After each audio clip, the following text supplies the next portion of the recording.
the function of a Zen teacher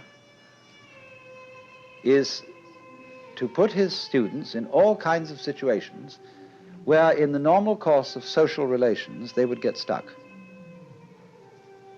By asking nonsensical questions, by making absurd remarks, by all ways of unhinging things, and above all,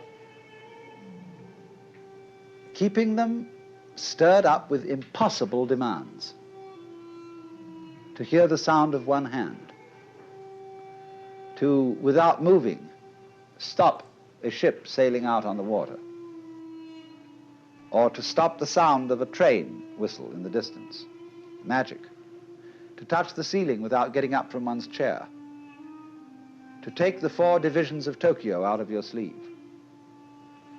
To take Mount Fuji out of a pillbox. All these impossible questions are asked. And in the ordinary way of interpreting these questions, we think, well, now, gee, how could we do that? See, that's a very difficult question that's been asked. And you have to think, what would I do to do that?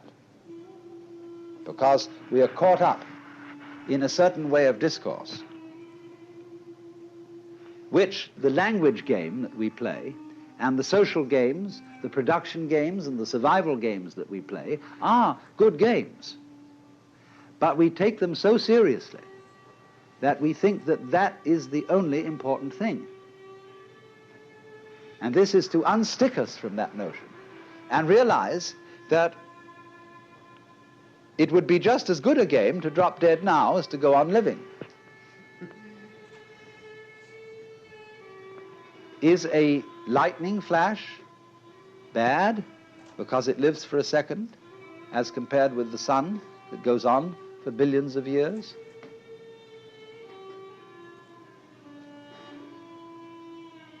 You can't make that sort of comparison, because a world of lightning goes also with a world where there's a sun, and vice versa. So long-lived creatures and short-lived creatures go together. That's the meaning of that saying. Flowering branches grow naturally, some short, some long. So this then is a scene in a Zen community where spontaneous behavior is encouraged within certain limits. And as the student becomes more and more used to it, those limits are expanded until eventually he can be trusted to go out on the street and behave like a true Zen character and get by perfectly well.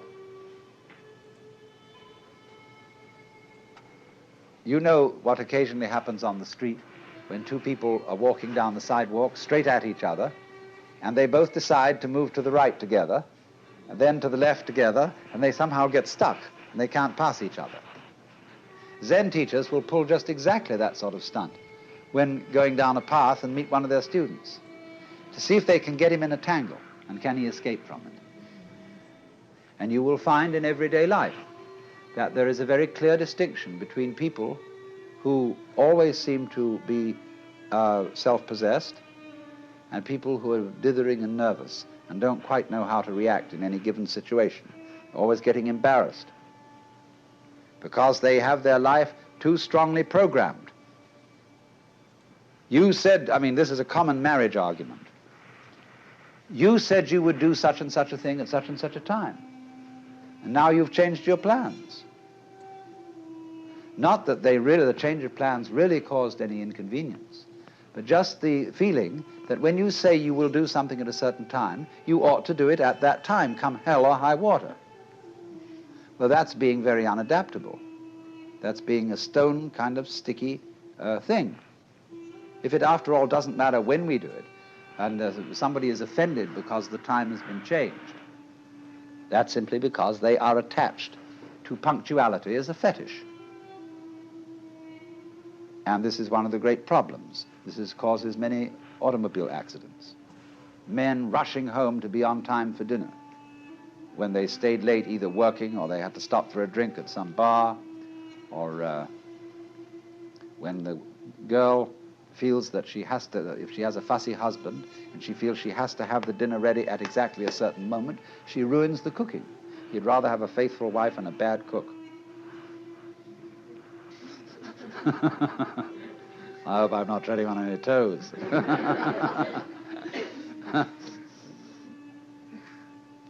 So, you see, we spend an awful lot of energy trying to make our lives fit images of what life is or should be, which they could never possibly fit. So, Zen practice is in getting rid of these images. But it's so explosive socially to do that, and it so worries people. They get vertigo, they get dizzy, they don't know which end is up.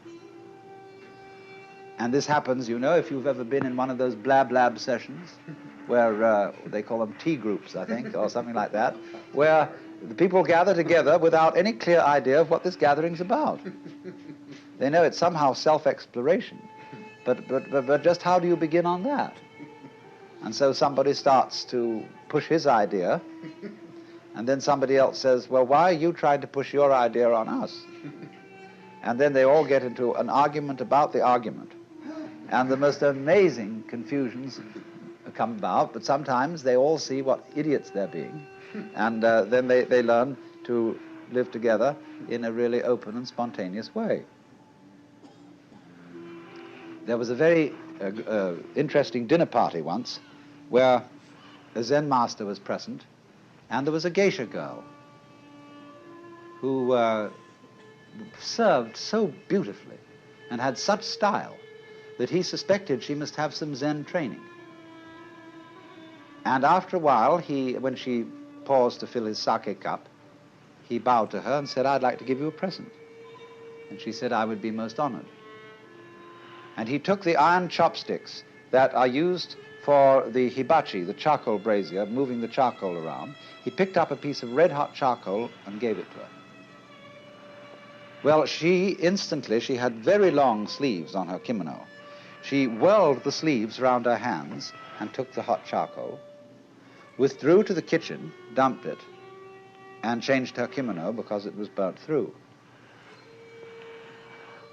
Then she came back into the room, and after a suitable interval, she stopped before the Zen master and bowed to him and said, I would like to give you, sir, a present. And he said, I would be very much honored. Of course, he was wearing a kimono, something like this. And so she picked up a piece of coal and offered it to him. He immediately produced a cigarette and said, thank you, that's just what I needed.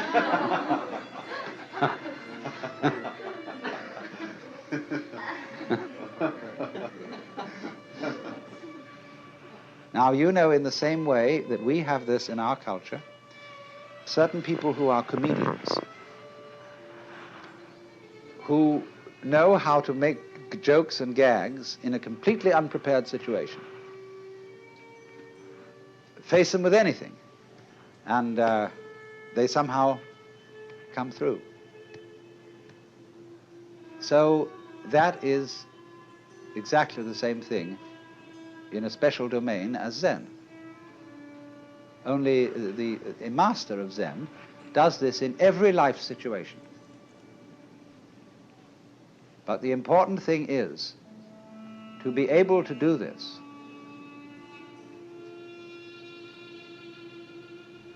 This is the secret. You must remember, you can't make a mistake. Now, that's a very difficult thing to do, because from childhood up, we have had to conform to a certain social game.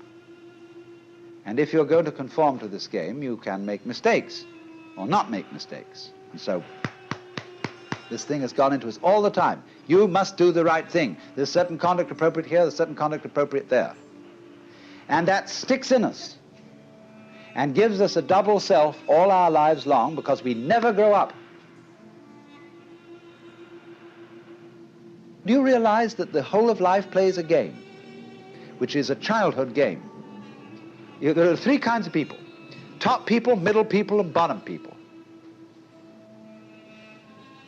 And there can't be any middle people unless there are bottom people and top people. There can't be any top people unless there are middle and bottom people.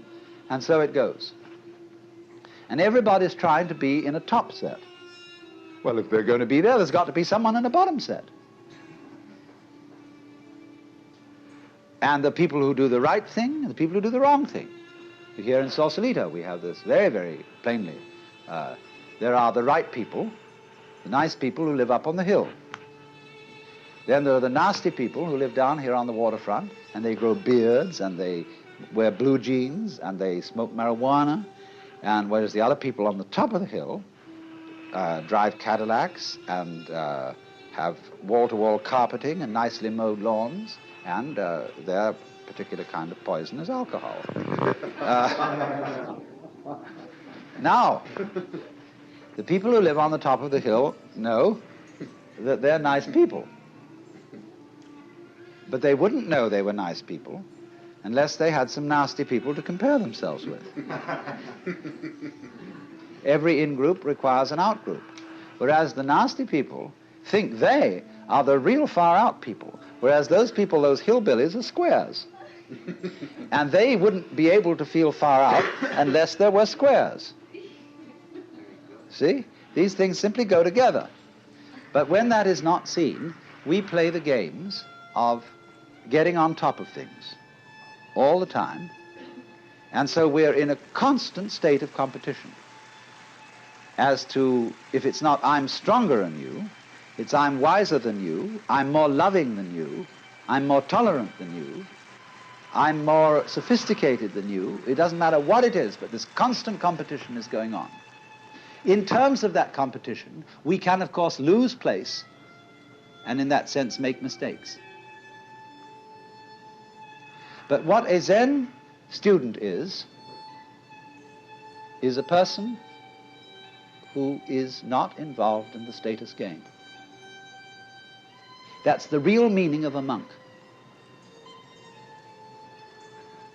He is not keeping up with the Joneses, and to be a master, he must get to the point where he's not trying to be a master. The whole idea of your being better than anybody else simply doesn't make any sense at all. It is totally meaningless. Because you see everybody